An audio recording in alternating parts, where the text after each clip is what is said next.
Hello, Apple Valley High School Fab Lab students. This is Mr. Lee, and today what I'm going to show you is how to make a press fit organizer. Here's an example of a press fit, and you'll notice that we don't have any hardware. There are no screws that have joined this together. What we've done is actually created pockets that the different sides fit into, and then the whole thing is glued together. So this is actually pretty tough to design because you have to think three-dimensionally on a two-dimensional surface.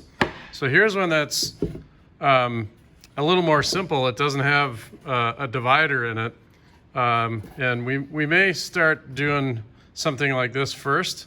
And I kind of did a little bit of overkill when I designed all the dovetails on here, but you notice that they all fit together really well. And if you look closely at one of the notches, you'll see that it looks like a round corner, and that's called a dog bone fillet.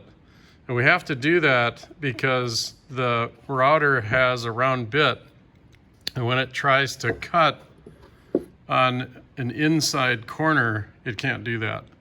So if we didn't kind of recess this on each spot, then this rectangle wouldn't fit in place.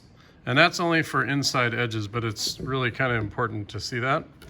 And you notice what I did on this after before I assembled it, after I glued this together, I laser engraved it using our laser. So that's another thing that you could probably do too. So the next video that you're going to watch is actually the design file on how to create that. So I'm going to show you some tricks. I'm not going to do the whole thing because I want you to kind of work on that. So on to the next video.